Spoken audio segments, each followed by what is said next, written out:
1.2 1. Anderson, a woman living in Germany whose claims, though rejected by most surviving members of the Tsar's family, were widely believed. In 1979, the bodies of the Tsar and his wife and 3 of their daughters were discovered near Yekaterinburg, which fueled the myth that Anastasia had escaped. However, in July 2007, an amateur historian discovered bones near Yekaterinburg belonging to a boy and a young woman. And in April 2008, DNA tests proved that they belonged to 2 children of Nicholas II, a son and a daughter, Anastasia.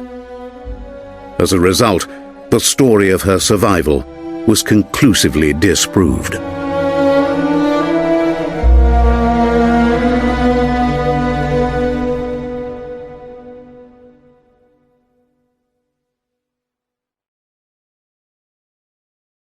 Two.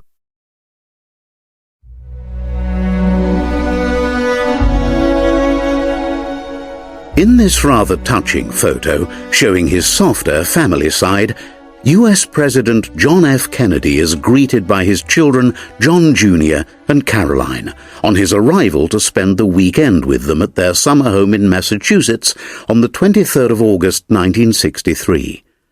His natural joy at seeing them may well have been intensified on this occasion by the fact that a few weeks previously his 3rd child, a son named Patrick, had died at just a few days old. Almost exactly 3 months later, on the 22nd of November, Kennedy was assassinated in Dallas. His son, John Jr., as so many of this ill-fated family, also died young in a plane crash in 1999, and Caroline is the only surviving member of the family.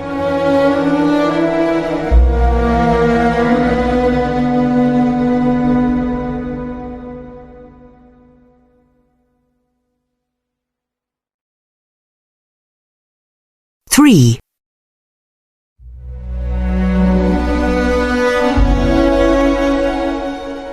Spanish artist Pablo Picasso is seen here with François Gillot and their son Claude in around 1952. Françoise met Picasso in 1943 when she was 21, and he was over 40 years older. Although they never married, they spent nearly 10 years together and had 2 children, Claude and Paloma. However, Françoise and Picasso's relationship was not a happy one, and in 1964, 11 years after their separation, she wrote a damning description of him in her book called Life with Picasso. Picasso tried to stop its publication, but he failed, and it went on to sell over 1 million copies in dozens of languages. From then on, Picasso refused to see Claude or Paloma ever again.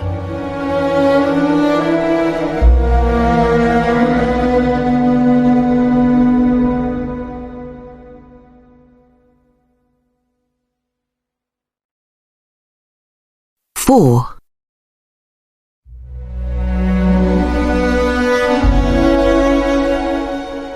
In May 1883, the 13-year-old Mohandas Gandhi was married to 14-year-old Kasturba, following the arranged marriage custom of their region at the time. This photo was taken in 1915, when Gandhi was beginning his 32-year struggle for Indian independence, and it is the earliest known photo of Gandhi and his wife. In the first years of their marriage, Gandhi is said to have been a very controlling husband, but writing many years later, he described the feelings he felt for Kasturba at the time. Even at school I used to think of her, and the thought of nightfall and our subsequent meeting was ever haunting me. Despite frequently being apart, their shared beliefs in national independence and education, not to mention a deep emotional attachment, held them together, and their marriage lasted for over 60 years.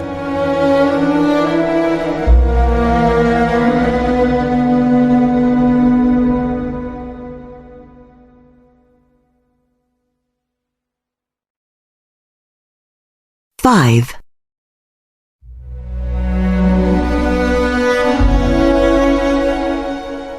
The importance of family to the great Russian writer Leo Tolstoy apparently influenced his work, especially his two most famous novels, War and Peace and Anna Karenina. This photo, taken in 1909, shows him telling a story to two of his grandchildren, Ilya and Sonia. Although his relationship with his children and grandchildren was very close, for most of his marriage he and his wife Sophia did not get on. She was strongly opposed to many of his views, especially the idea of giving away his private property, and was also jealous of the attention he gave to his many followers. Shortly after this photo was taken, at the age of 82, and after nearly 50 years of marriage, Tolstoy finally made up his mind to separate from her. He left home in the middle of winter, in the dead of night. He took a train south, but when he arrived at Astapovo station a day later, he became ill and died of pneumonia. According to some sources, he had spent the last hours of his life preaching love and non-violence to his fellow passengers on the train.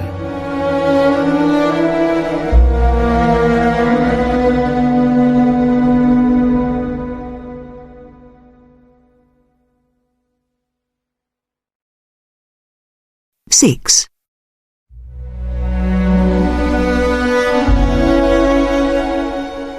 This photo, taken around 1886, is of scientist Albert Einstein with his sister Maya as small children. They resembled each other physically and were extremely close. According to Albert, she was his only friend. After Maya's marriage, she and her husband Paul bought a villa in Italy near Florence, and Albert frequently visited her. In 1939, at the outbreak of World War II, she was forced to leave Italy because she was Jewish. 1.3. 1. I absolutely don't think that parents should try to be their children's friends. Friends and parents are completely different things. I see what you mean, but I think children should have a more friendly relationship with their parents than my generation did. 2.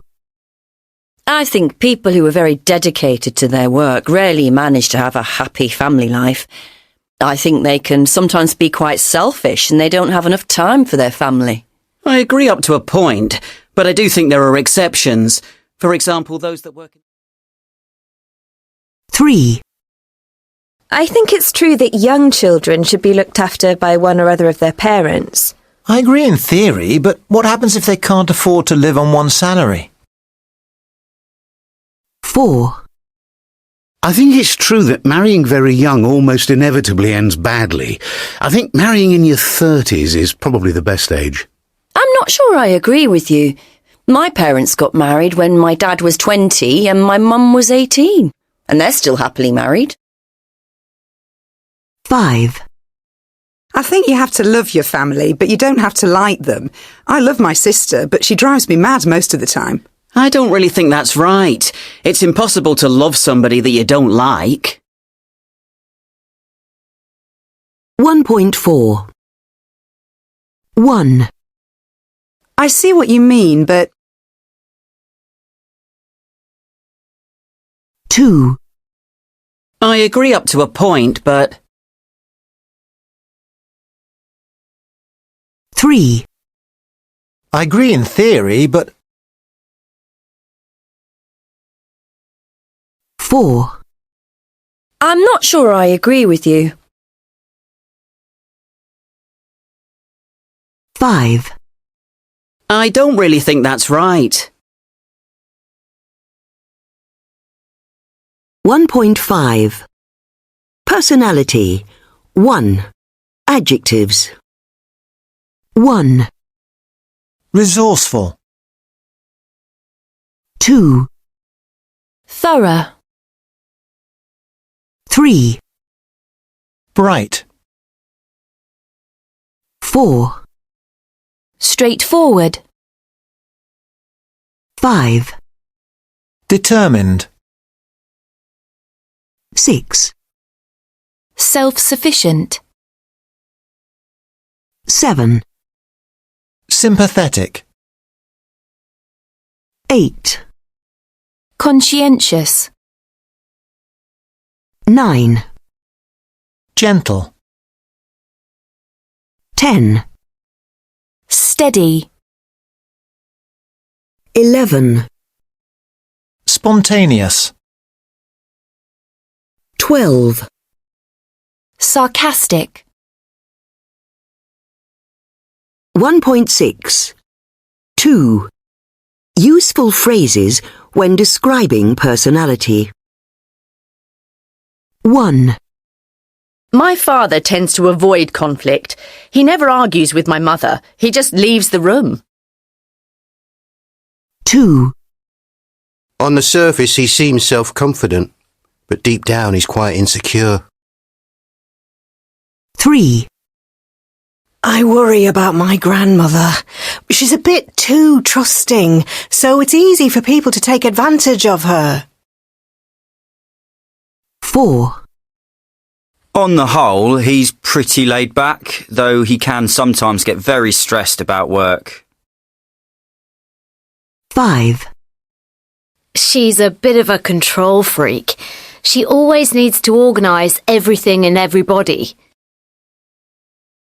6, He comes across as quite sarcastic, but in fact he's really friendly. 1.7. 3. Idioms. 1.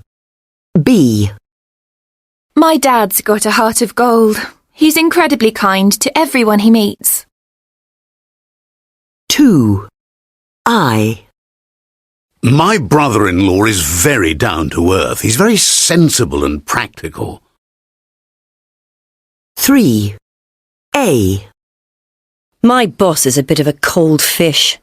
She's unfriendly and she never shows her emotions. 4. C. My brother's a real pain in the neck. He's so annoying. He's always taking my things. 5. E. My mum's a soft touch. I can always persuade her to give me extra pocket money. 6. H.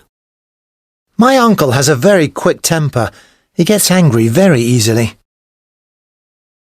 7. J.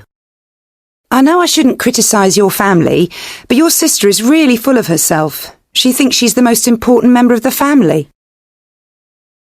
8. G. He comes across as aggressive, but in fact he wouldn't hurt a fly. He's the gentlest person I know. 9. F. My brother never lifts a finger around the house. He expects the rest of us to do everything. 10. D. My cousin's always the life and soul of the party. She's great at telling jokes and making people laugh. 1.8. British English. Determined. American English. Determined. 1.9. 1. Conscientious. Egg. 2. Resourceful. Horse. 3. Sarcastic. Cat. 4. Thorough. Up. 5. Spontaneous.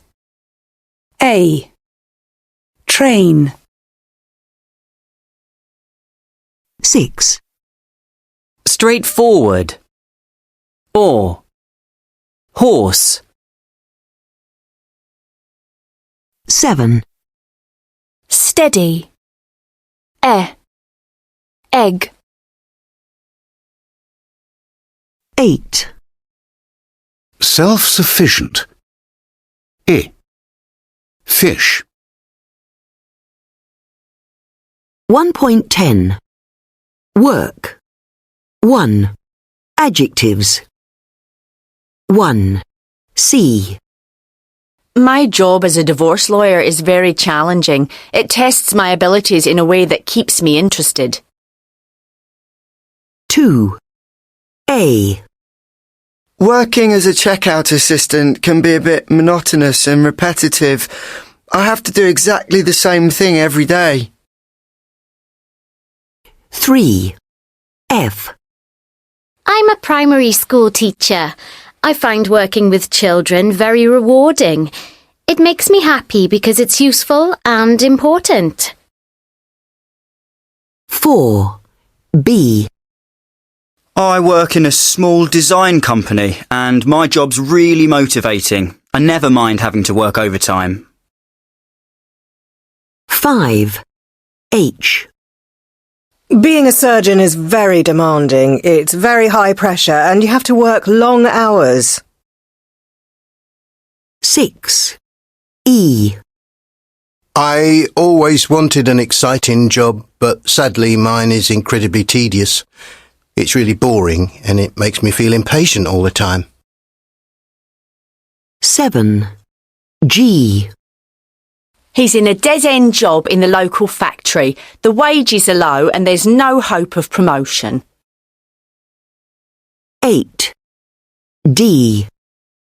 She's got a very high-powered job in finance. It's important and comes with a lot of responsibility. 1.11. 2. Collocations. 1. I'm hoping it'll be a good career move to go from publishing to advertising. 2. I've been unemployed for 6 months now, so I spend most of my time job hunting. 3. My brother works as an events manager, organising conferences.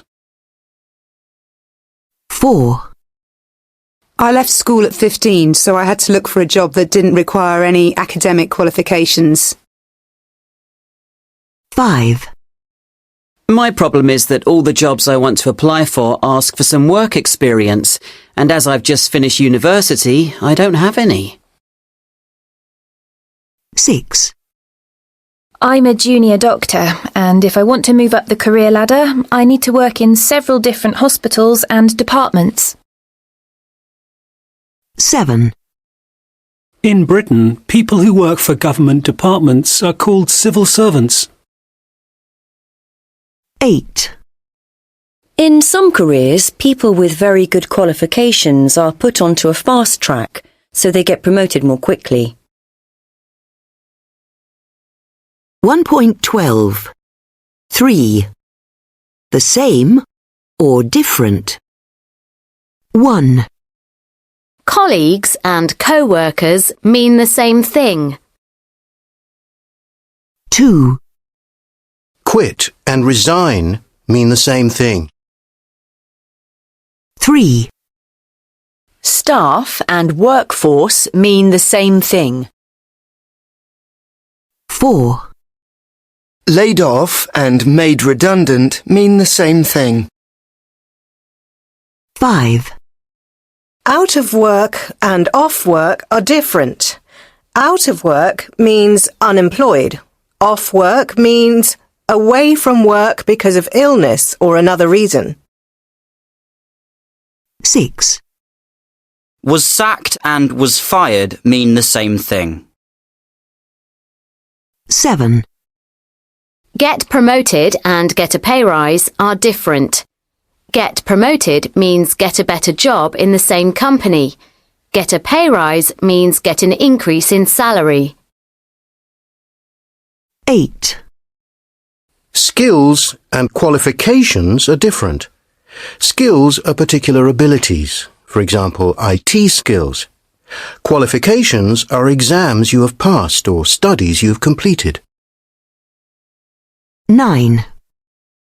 Hire and employ mean the same thing. 10. Perks and benefits mean the same thing. 1.13 Part 1. So, first of all, Emma, how did you actually manage to get the jobs? Well, I got the jobs through a mixture of networking and cold calling.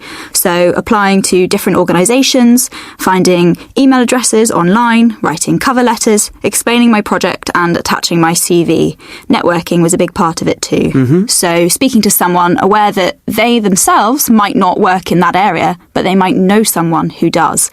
Was 2 weeks long enough to get a feel for what doing the jobs more long-term would be like? For me, it was, yes, because it was just meant to be enough to get a sense of whether this is something I want to learn more about or whether it's something that's actually not for me. And I found I was very quickly able to decide whether I wanted to learn more or actually maybe not so much. It was just enough to get a flavour of it. Was it an issue that you had none of the qualifications for some of the jobs?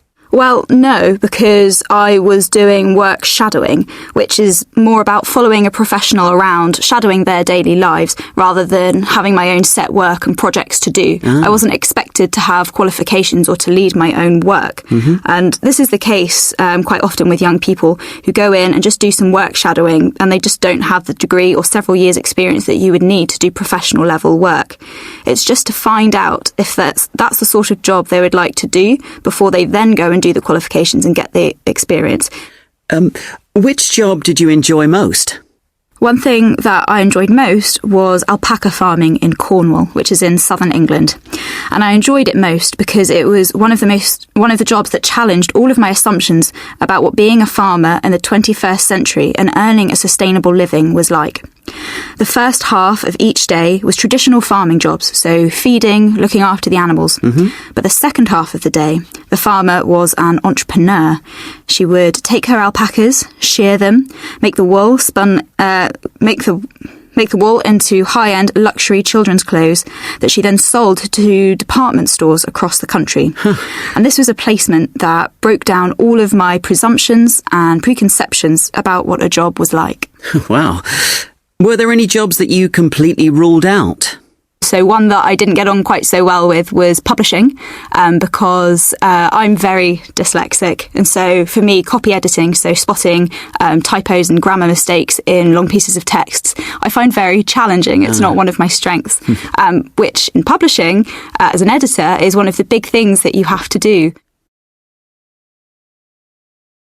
1.14 Part 2. What did you learn about yourself during this process? I learned that there's not just one job that is right for me. I went into the experience thinking I will do 25 and I will figure out which is my dream job and that's what I'll go away and do. But what I found out was that that's not necessarily true at all. I discovered the concept of portfolio careers, which is the idea of having multiple part-time, short-term, freelance contract jobs that make up the equivalent of one permanent role. Do you think young people nowadays have to be prepared to do many different jobs, that the whole idea of going into one career for life doesn't exist anymore? Absolutely. I would completely agree with that. I think the idea of one permanent 9-to-5 job is, if not dead yet, it will be in the next 20 years. Young people today will have on average 5 different career changes, not job changes, career changes over the course of their lives. And to do that, they need to be able to continuously upskill and be able to get on with different people. So I think it's people skills, almost more so than technical skills, that will get us through the longevity of our careers. And bear in mind that people of our age are going to be working well into their 70s. Our careers are likely to be ultra marathons, so we have to like what it is that we're doing. And how do you think we can teach people skills? So personally, I think our education system, both in terms of secondary school, college and university, needs to be much more focused on skills rather than technical subject-based learning. We need to be teaching young people how to network, for example, which is one of the absolute core skills to progress yourself in your career, is learning how to walk into a room of people you don't know and to find people that are mutually beneficial that you can develop relationships with. So what are you doing now? So what I came away with was several different jobs that I ended up doing. So I now work as a public speaker, as a writer, doing bits of journalism, and as a speechwriter as well. So altogether, they make up the equivalent of one full-time job. Do you think your future career might take off in a completely different direction? I very much expect it to. So one of the main things that I also learnt from doing the project was that there are different careers that are appropriate for different stages of your life. As you get older, you have different priorities, different financial commitments, different stages of your personal life. And that means that you have different jobs that are relevant at different stages of life. So whilst I adored farming and it was one of my favourite placements, I don't think it is right for me in my 20s living in a very urban city like London. But me in my 40s, perhaps with a family, I might love to move out to the countryside and start a small holding farm as part of several other different elements of a career. Well, thank you, Emma, so much for talking to us today. 1.15 1. It was just enough to get a flavour of it. 2. I wasn't expected to have qualifications or to lead my own work. 3. The first half of each day was traditional farming jobs. 4. Networking was a big part of it too. 5. But what I found out was that that's not necessarily true at all.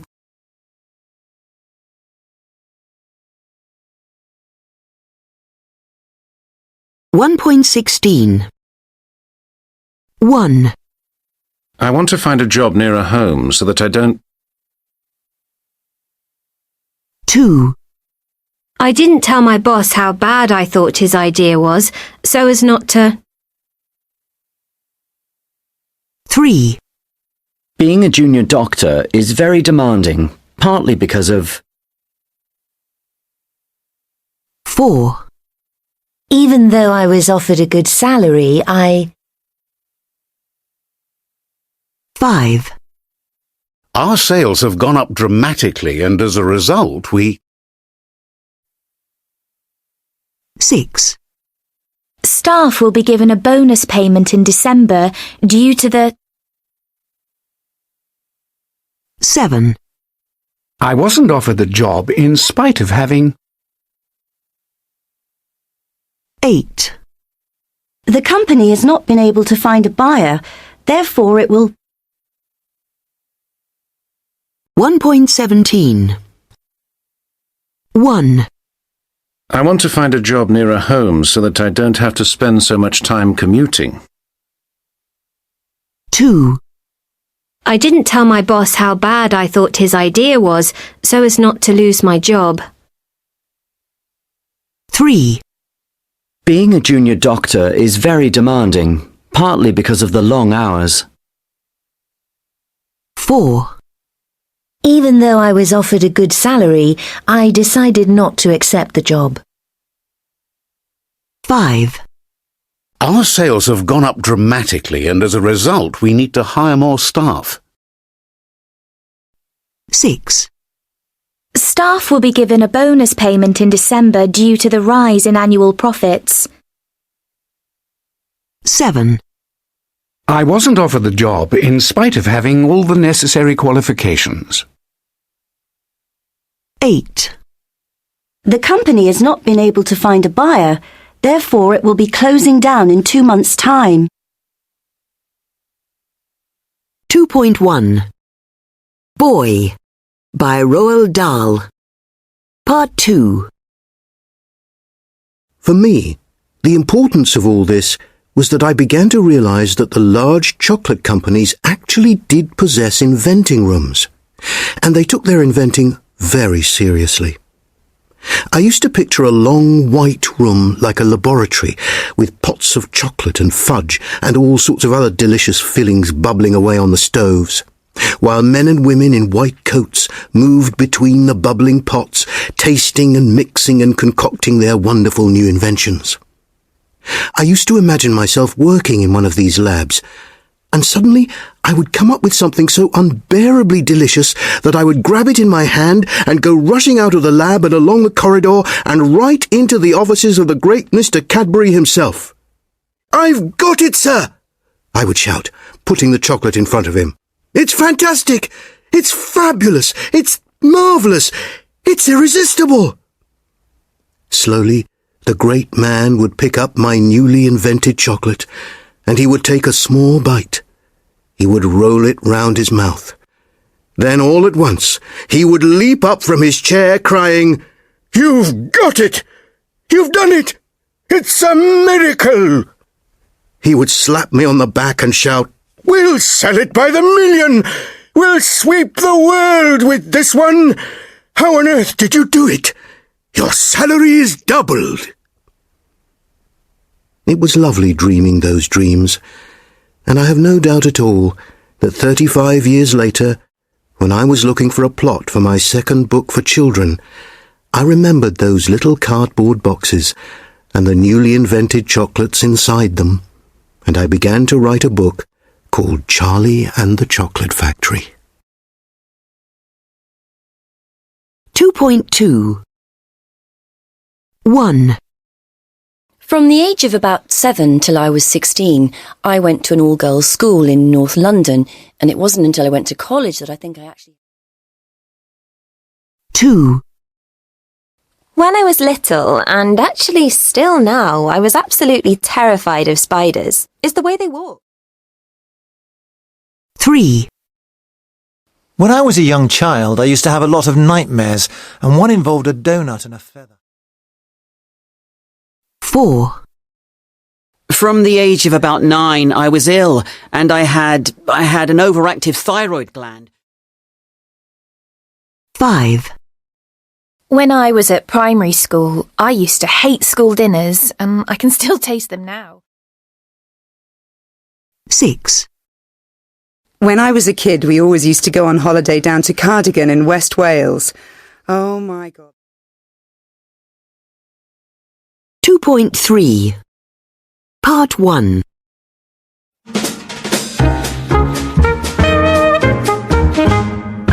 Good afternoon and welcome to Mind Over Matter, our regular programme about psychology and mental health.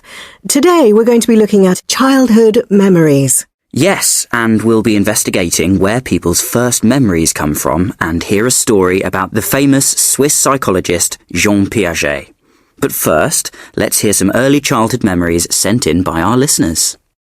My earliest memory, I must have been about 3, I guess, possibly 2, was when we'd been to a fun fair, and I would have gone with my brother, who's a bit older than me, and my parents, and I'd been bought a helium balloon, and for some reason the balloon had a snowman inside it.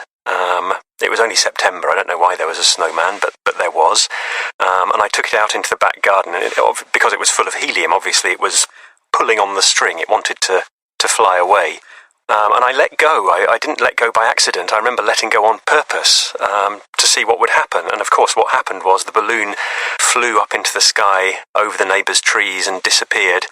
And I was absolutely devastated, heartbroken by the loss of the balloon, and stood there crying and crying. And my dad had to go back to the fun fair and get me another identical balloon, which did nothing to console me. I kept crying and crying and crying. And that's my earliest memory. Not a very happy one.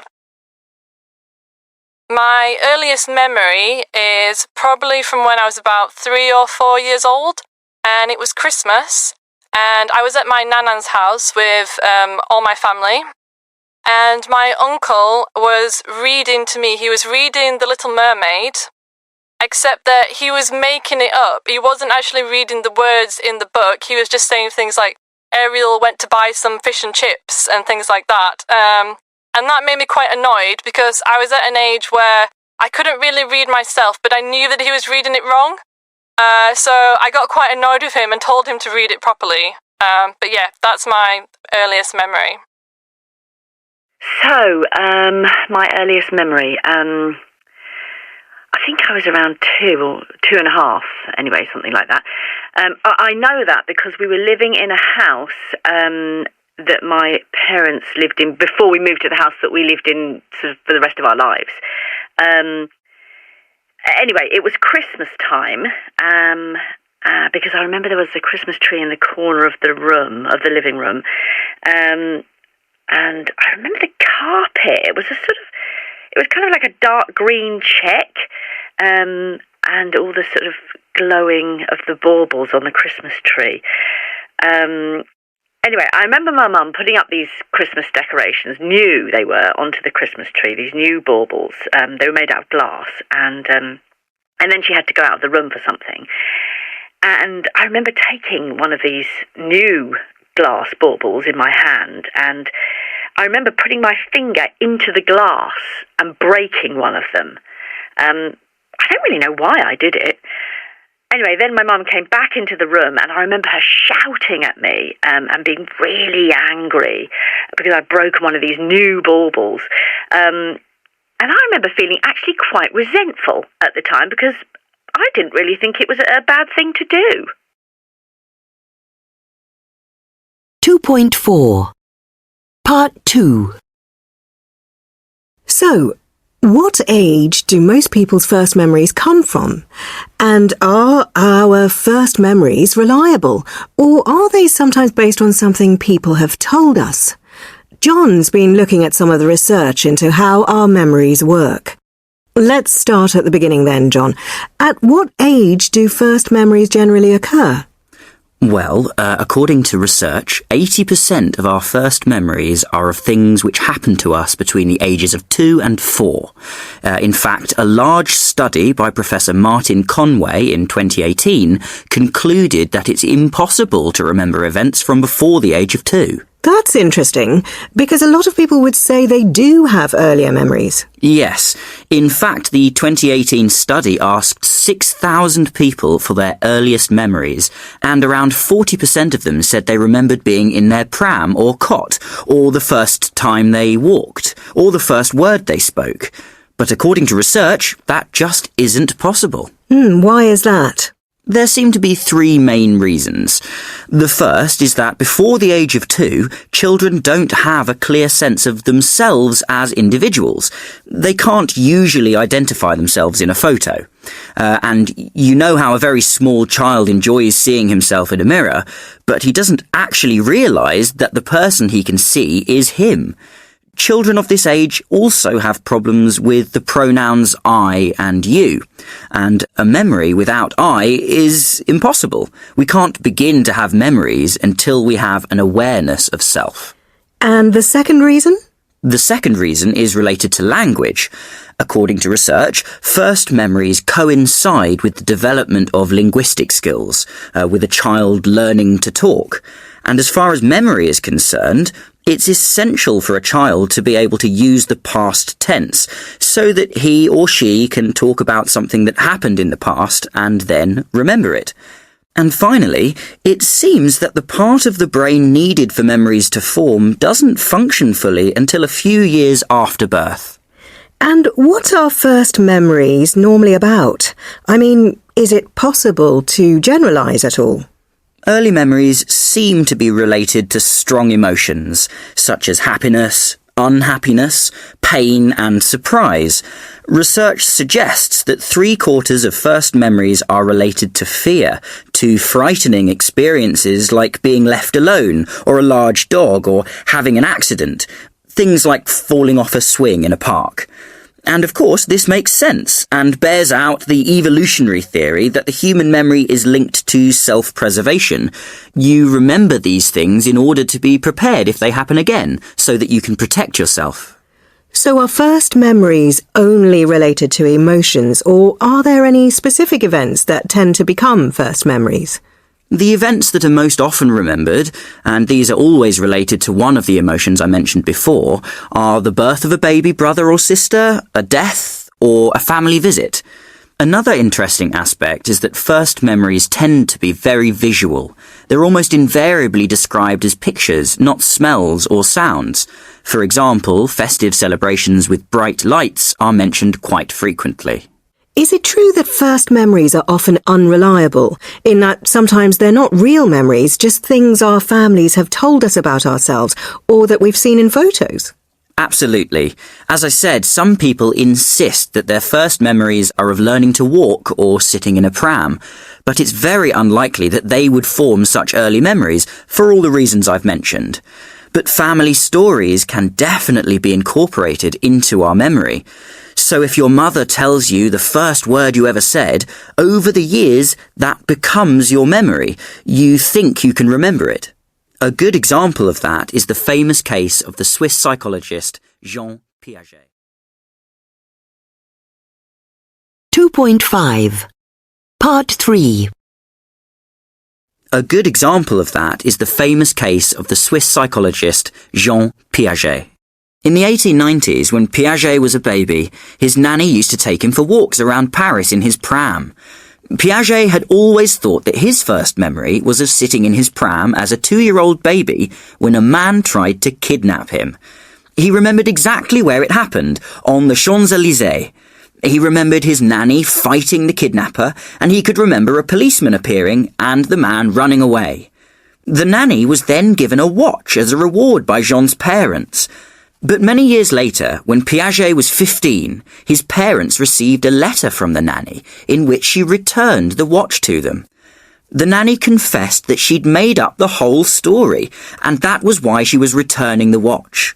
Of course, Jean had heard the story told so many times that he was convinced that he'd remembered the whole incident. That's fascinating.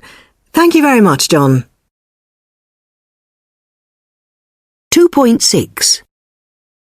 1. Adulthood. Neighbourhood. 2. Friendship. Membership. Partnership. Relationship. 3. Curiosity.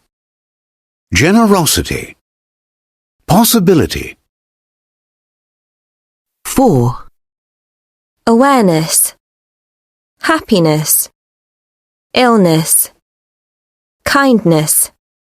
Sadness. 5. Boredom. Freedom. Wisdom. 6. Celebration. Frustration. Imagination. Temptation. 7. Achievement. Amazement. Disappointment. Excitement. Improvement. 2.7. 1. Adult. Adulthood. 2. Relation. Relationship. 3. Free. Freedom. 4. Curious. Curiosity. 5. Happy. Happiness. 6. Celebrate. Celebration. 7. Disappoint. Disappointment. 2.8. 1. Anger. Angry. 2. Shame. Ashamed. 3. Death. Dead. 4. Danger. Dangerous. 5. Belief. Believe. 6. Hatred. Hate. 7. Loss. Lose. 8. Memory. Remember. 2.9. My earliest memory is from when I must have been nearly 3 and we were moving house. We moved to a block of flats and I remember arriving and it was dark and we'd had quite a long journey and we arrived and we went in the door and we turned the lights on and nothing happened. And the whole flat was completely black and dark. No power, no electricity, no lights. And I thought this was fantastic. And we had a torch and I was just running around the hall and the rooms, finding all these new rooms, all with a torch. And I imagined that it was always going to be like that we'd arrived in a house that wasn't going to have light. So I was always going to have to use a torch. And I thought that was going to be brilliant. My mother was in tears. Obviously, she was very stressed from the journey and arriving somewhere and having no power. But I was really, really excited by it. And the next day, when the power came on, I was really disappointed. 2.10 1. The hotel can accommodate 250 guests. 2.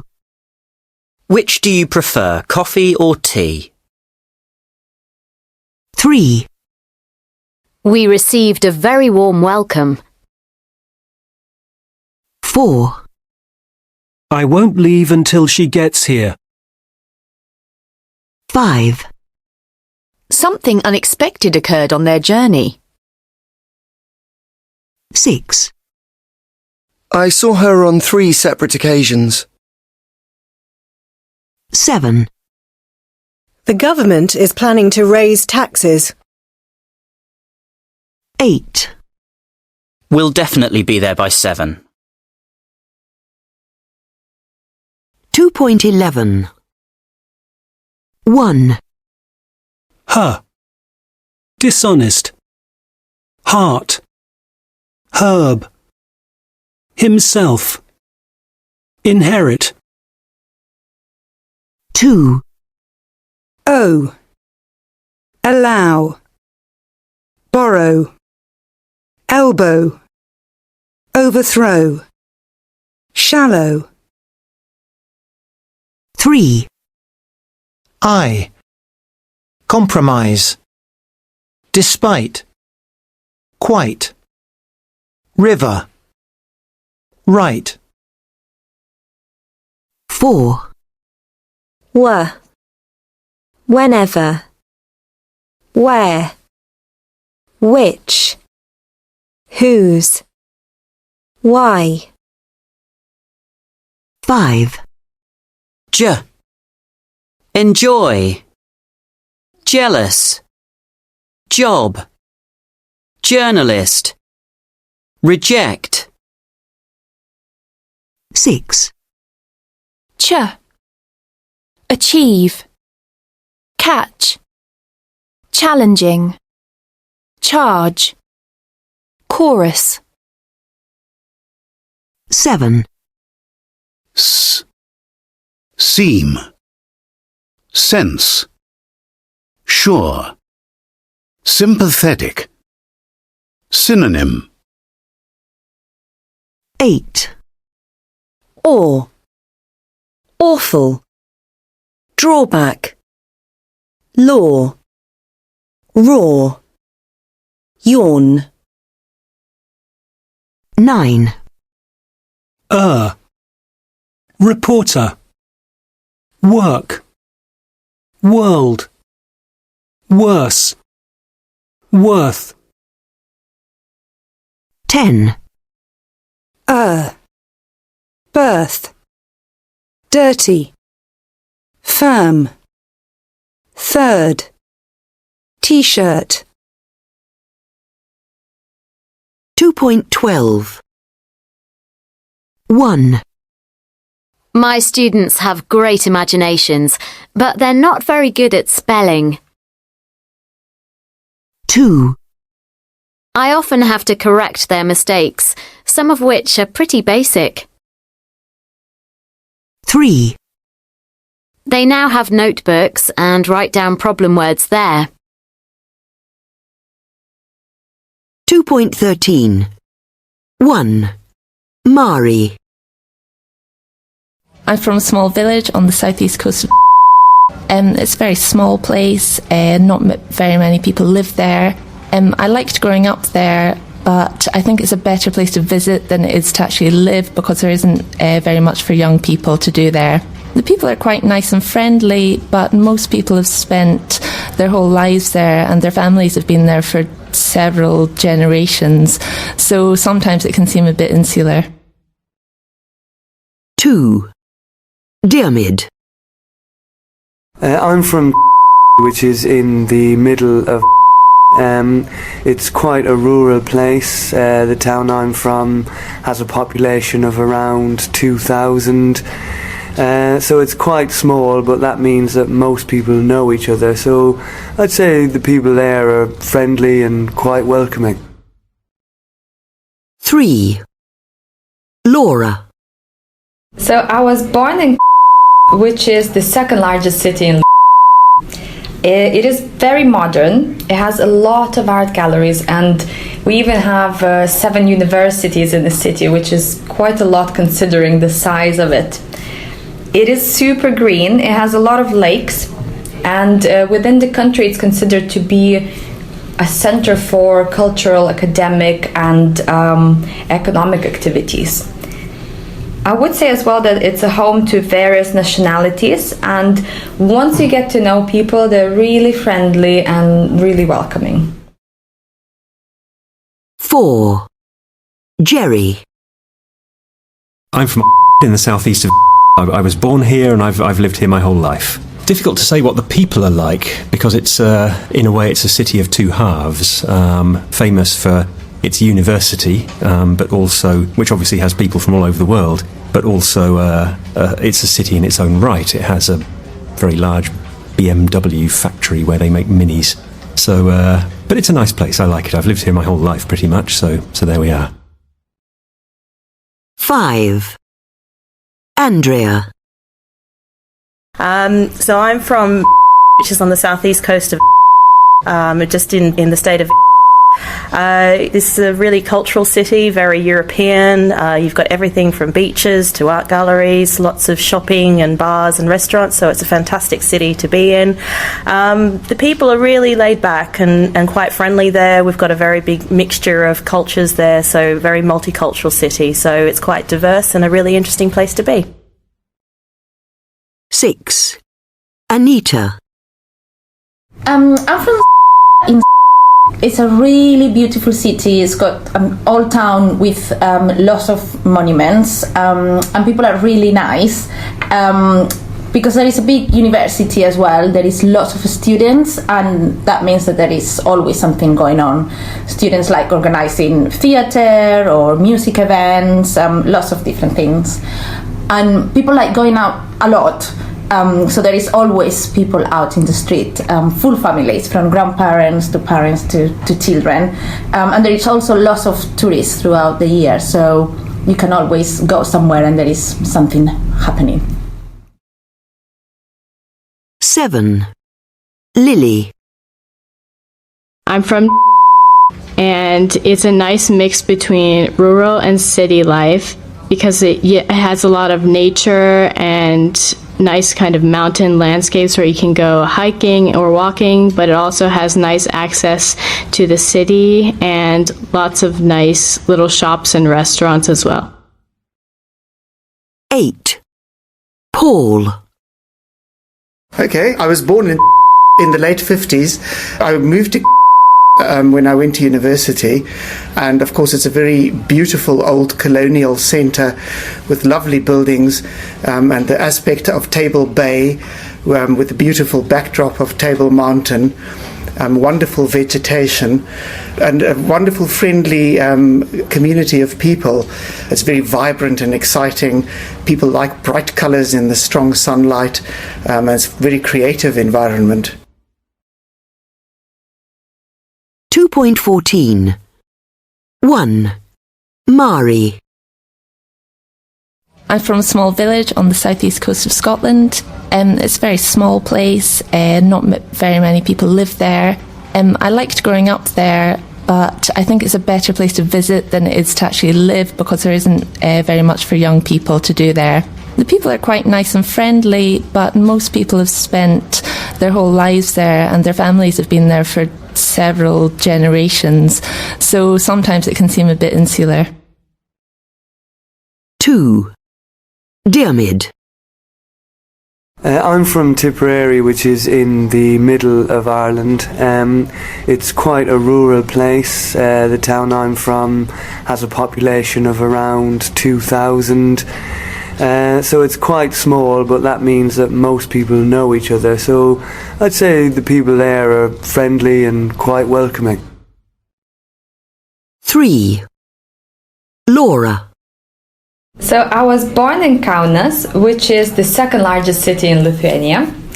It is very modern. It has a lot of art galleries, and we even have 7 universities in the city, which is quite a lot considering the size of it. It is super green. It has a lot of lakes, and within the country it's considered to be a center for cultural, academic and economic activities. I would say as well that it's a home to various nationalities, and once you get to know people, they're really friendly and really welcoming. 4. Jerry.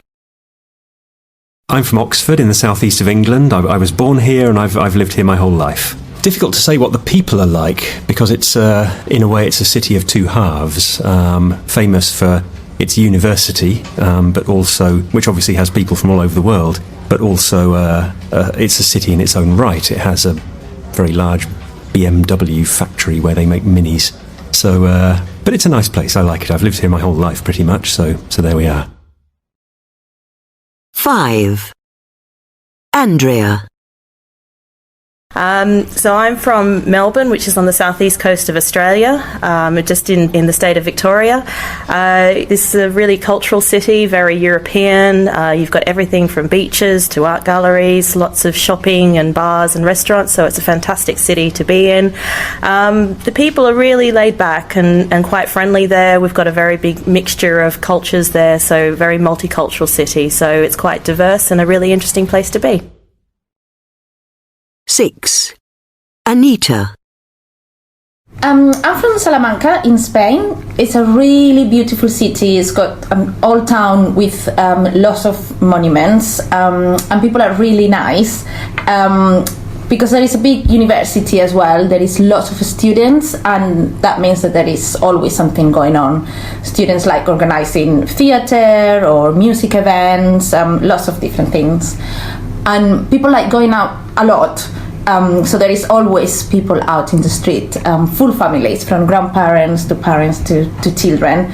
And there is also lots of tourists throughout the year, so you can always go somewhere and there is something happening. 7. Lily.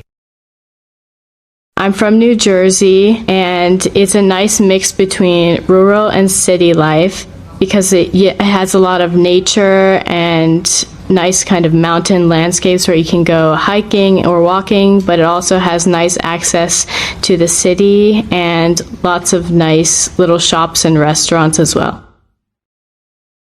8. Paul. Okay, I was born in Johannesburg in the late 50s.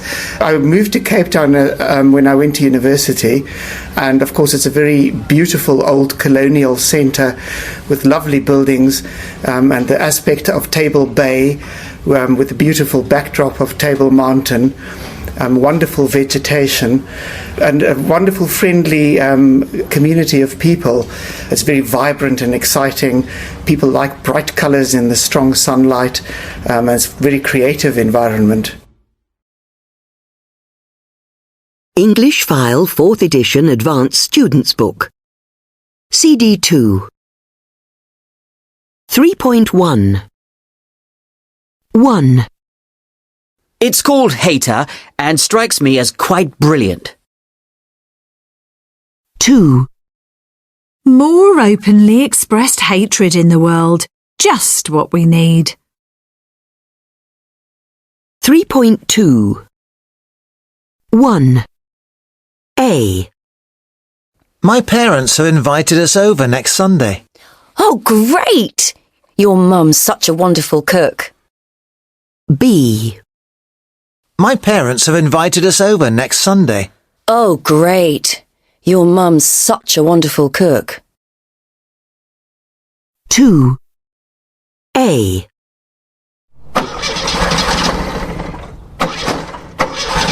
I don't believe it. The car won't start. Why don't we walk instead? Good idea. It's only 2 miles. B.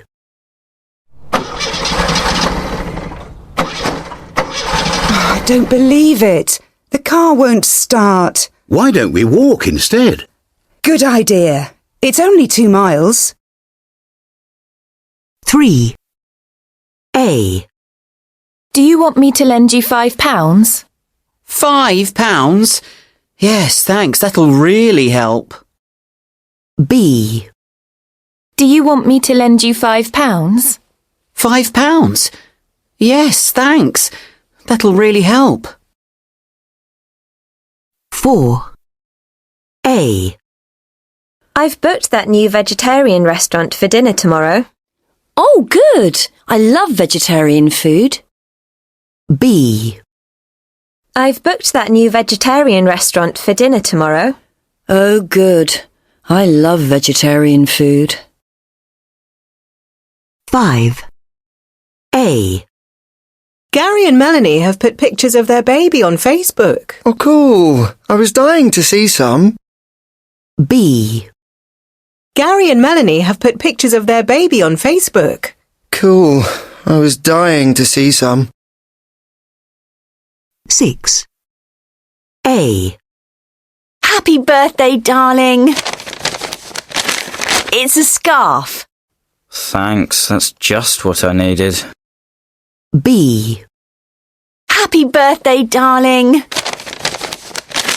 It's a scarf.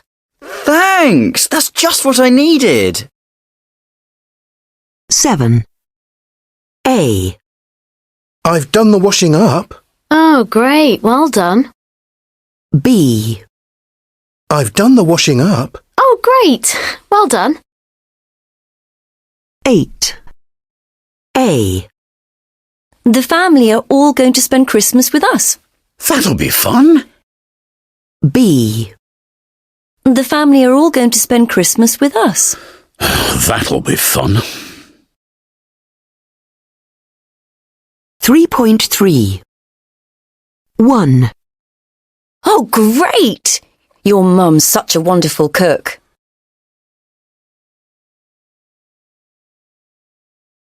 2. Good idea. It's only 2 miles. 3. £5? Yes, thanks. That'll really help.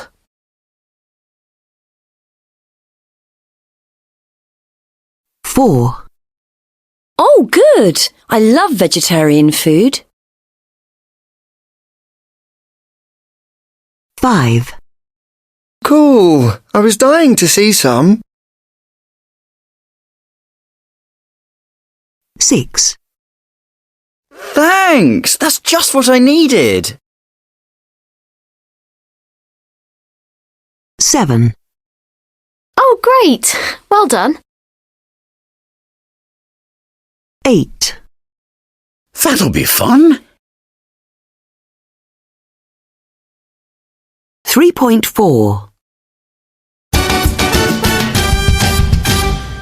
Challenge 1. Approach a stranger.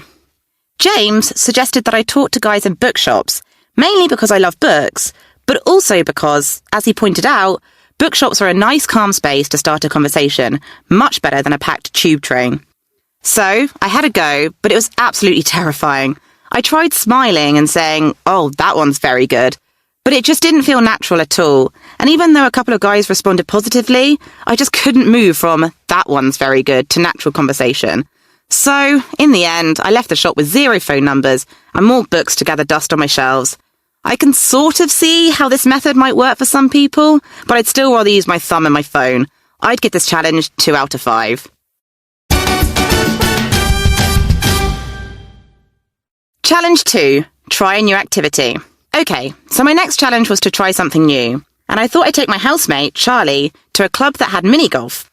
This challenge was Hayley's idea, and she suggested I shouldn't use conventional chat-up lines like, I don't know, do you come here often? And that I should try and be as natural as possible. Anyway, so, after our game of mini-golf, I managed to catch the eye of a guy who was sipping a pint of beer across the bar. He was tall and had dark hair, my typical type, in fact. I remembered Hayley's advice and I walked over to him, with Charlie to help me feel more confident, and I told him that Charlie and I had a bet to guess his name. Of course, our guesses were all wrong, and we ended up laughing hysterically. He turned out to be called Rob. Our idea was Harold, and though I was nervous talking to him at first, it quite quickly felt as easy as talking to a friend at a party. And guess what? We exchanged numbers and have been chatting online ever since, so I definitely recommend trying something new, outside of your comfort zone. 5 out of 5. Challenge 3. Go to an event for singles. I decided to go to a singles event because I thought that before dating apps existed, these must have worked. I sort of imagined there'd be professional people who live in London, a bit like me, people who'd signed up because they were too busy to go looking for dates, or perhaps who were also fed up of apps. So, as soon as I got there, I had 2 glasses of wine, and that meant I was happy to chat with pretty much anyone, but the awkward atmosphere was painful and sort of embarrassing. No one was talking. They were just standing in small groups of either men or women and sort of looking round at the others in the room. Anyway, I plucked up the courage and went up to a couple of guys, but they both made it clear that they weren't interested in me. And then I tried chatting to another guy eating a burrito, but he seemed more interested in the burrito than me. So I felt like a bit of a failure, and to be honest, I'd only give singles events 1 out of 5. Challenge 4. Ask a friend to set up a blind date. A blind date is one of the most classic dating techniques I could think of, so I texted a few friends and asked them to set me up. They took ages, but after a while I finally managed to get a friend to organise a date for me. She gave me his first name, which was Tom, and a photo and told me to head to a restaurant that night at 7:30. Of course, I really wanted to look him up on every social media site in order to prepare, but then I reminded myself that this was supposed to be real life. But because I knew nothing about him, I got way more nervous than before any other first date I'd been on. Tom was a bit late, but we immediately got chatting about American politics, and I think I was probably more myself than I'd ever been on a date from a dating app. The fact that we didn't know anything about each other meant we discovered things on equal terms, and that was a nice change. And he was funny and asked interesting questions, and all that showed me that dating in real life can be fun. And I'd only just left the restaurant when he texted me to say that he'd had a great time. So that was a good experience. 4 out of 5.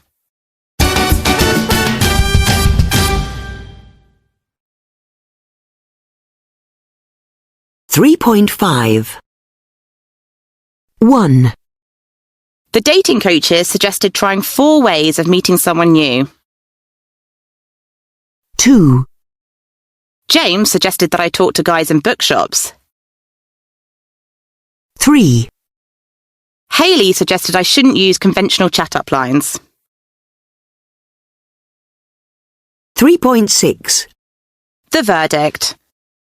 Well, after the 4 challenges, I think the main thing I learnt was that pushing myself out of my comfort zone and actually looking at men outside of a screen showed me just how many opportunities there are to meet people in real life. Catching a stranger's eyes started off as terrifying, but it also gave me a real buzz, and I really surprised myself that I was able to chat someone up for the first time in my life. Obviously, I didn't find love, and sadly, the texting with Rob and Tom has dried up. But those positive experiences taught me a lot, and I won't rule out real-life flirting in the future. But although I found the experience confidence-boosting, I'm not sure I'm completely converted. I found that approaching guys with no idea even whether they're single or not was more stressful than fun. If I get a match on an app, we already have things in common, and I know they're looking for a match too.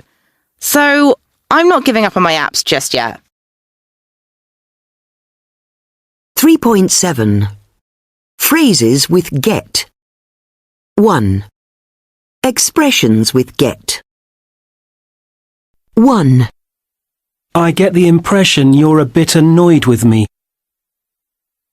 2. When I told him to meet us at the station, he got the wrong end of the stick and went to the bus station, not the train station. 3. Since we stopped working together, we hardly ever get the chance to see each other. 4. Everyone else laughed, but I didn't get the joke. 5.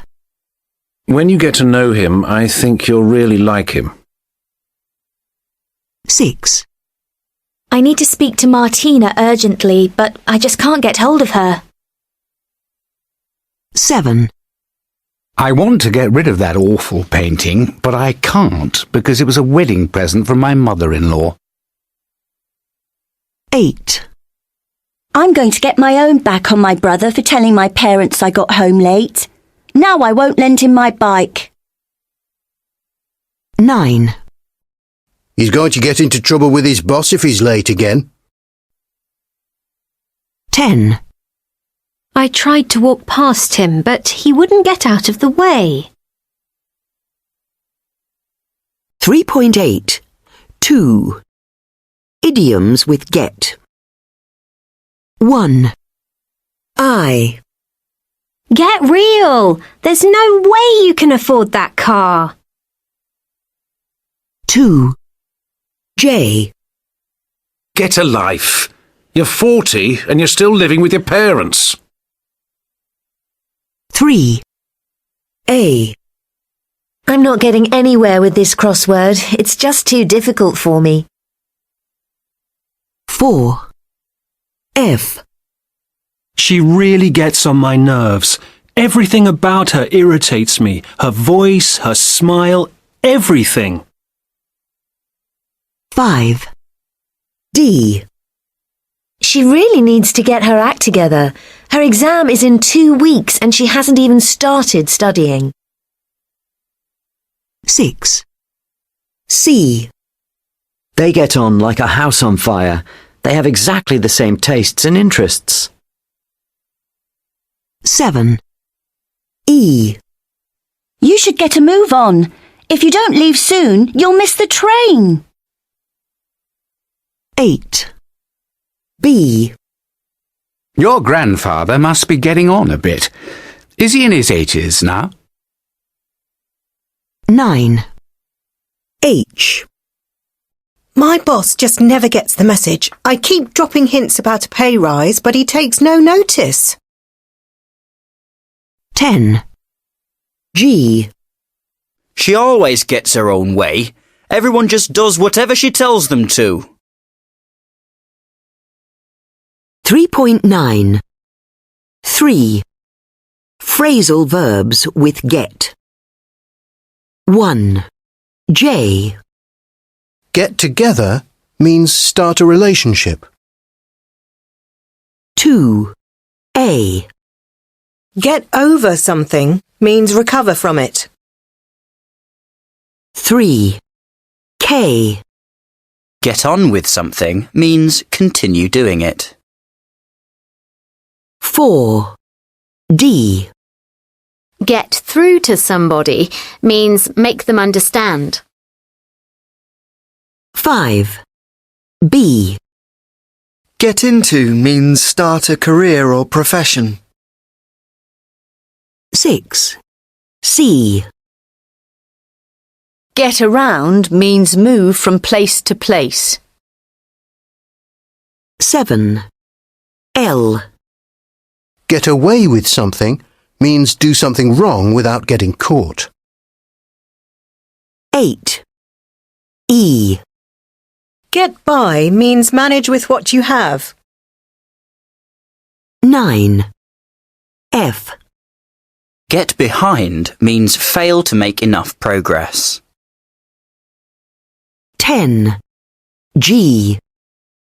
Get somebody down means make them feel depressed. 11. I. Get out of something means avoid a responsibility or obligation. 12. H. Get back to somebody means respond to them by speaking or writing. 3.10. Conflict and warfare. 1. People and events. A. 1. Casualties.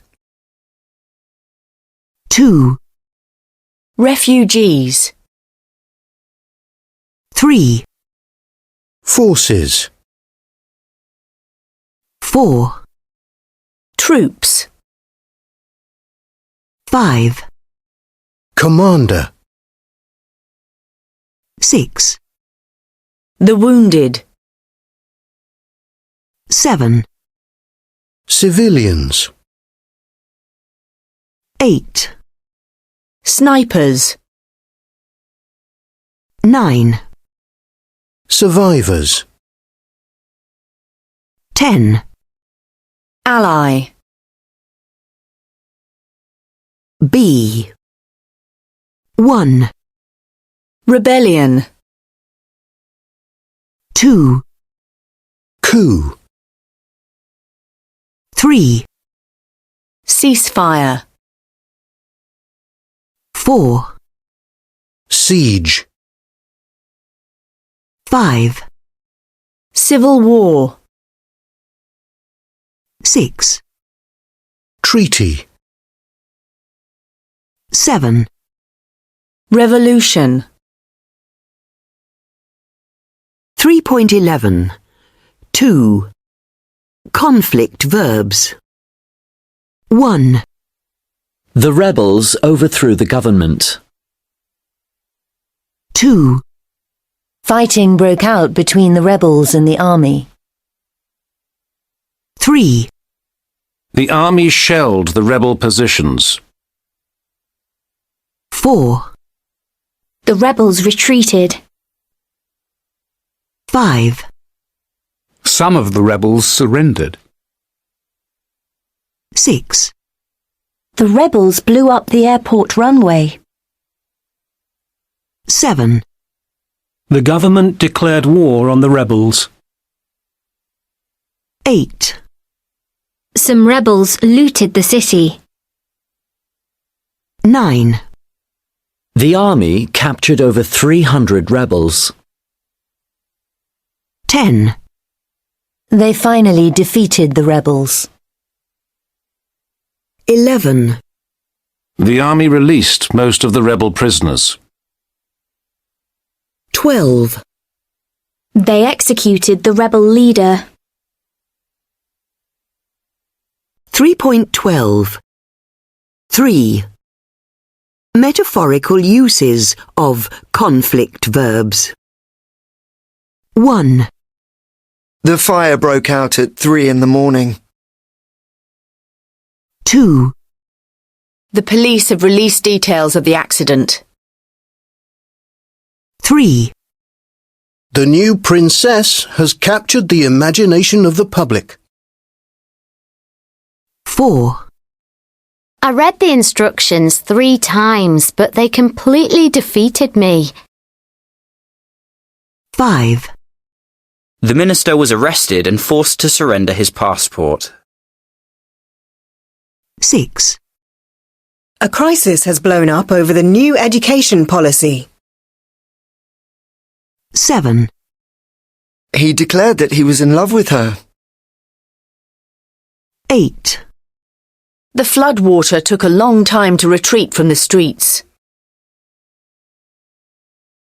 3.13. Capture. Captive. Captor. Captive. Capture. Command. Commander. Commanding. Command. Execution. Executioner. Execute. History.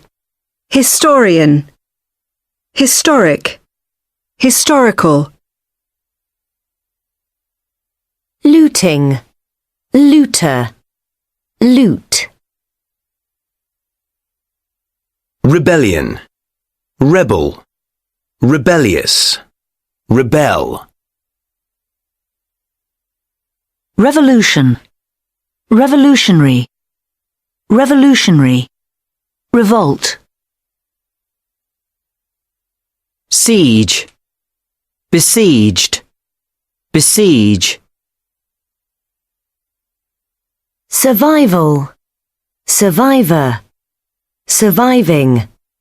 Survive. Victory. Victor. Victorious. 3.14. Part 1. How important is historical accuracy in a historical film? The notion of accuracy in history is a really difficult one in drama because, it's like saying, well, was Macbeth accurate? Is Shakespearean drama accurate? The thing is, it's not about historical accuracy. It's about whether you can make a drama work from history that means something to an audience now. So I tend to take the view that, in a way, accuracy isn't the issue when it comes to the drama. If you're writing a drama, you have the right, as a writer, to create the drama that works for you, so you can certainly change details. The truth is, nobody really knows how people spoke in Rome or how people spoke in the course of Charles II or William the Conqueror or Victoria or whoever. You have an idea from writing, from books and plays and so on. We know when certain things happen, what sort of dates happened. I think it's really a question of judgment. If you make history ridiculous, if you change details to the point where history is an absurdity, then obviously things become more difficult. The truth is that the more recent history is, the more difficult it is not to be authentic to it. In a way, it's much easier to play fast and loose with the details of what happened in Rome than it is to play fast and loose with the details of what happened in the Iraq War, say. So it's all a matter of perspective in some ways. It's something that you have to be aware of and which you try to be faithful to, but you can't ultimately say a drama has to be bound by the rules of history, because that's not what drama is. Do you think that the writer has a responsibility to represent any kind of historical truth? Not unless that's his intention. If it's your intention to be truthful to history and you put a piece out saying this is the true story of, say, the murder of Julius Caesar exactly as the historical record has it, then of course that you do have an obligation, because if you then deliberately tell lies about it, you're deceiving your audience. If, however, you say you're writing a drama about the assassination of Julius Caesar purely from your own perspective and entirely in a fictional context, then you have the right to tell the story however you like. I don't think you have any obligation except to the story that you're telling. What you can't be is deliberately dishonest. You can't say this is true when you know full well it isn't. 3.15. Part 2. Can you think of any examples where you feel the facts have been twisted too far? Well, I think the notion of whether a historical film has gone too far in presenting a dramatised fictional version of the truth is a really matter of personal taste. The danger is, with any historical film, that if that becomes the only thing that the audience sees on that subject, if it becomes the received version of the truth, as it were, because people don't always make the distinction between movies and reality and history, then obviously if that film is grossly irresponsible or grossly fantastic in its presentation of the truth, that could, I suppose, become controversial. I mean, I think that the only thing anybody is ever likely to know about Spartacus, for example, the movie, is Kirk Douglas and all his friends standing up and saying, I am Spartacus, which is a wonderful moment, and it stands for the notion of freedom, of individual choice, and so on. So Spartacus, a film made in 1962, I think, if memory serves, has become, I think, for nearly everybody who knows anything about Spartacus, the only version of the truth. Now, in fact, we don't know if any of that is true, really. There are some accounts of the historical Spartacus, but very, very few. And virtually the only thing that's known about it is that there was a man called Spartacus, and there was a rebellion, and many people were crucified at the end of it, as in the film. Whether that's irresponsible, I don't know. I can't say that I think it is. I think in a way Spartacus is a film that had a resonance in the modern era.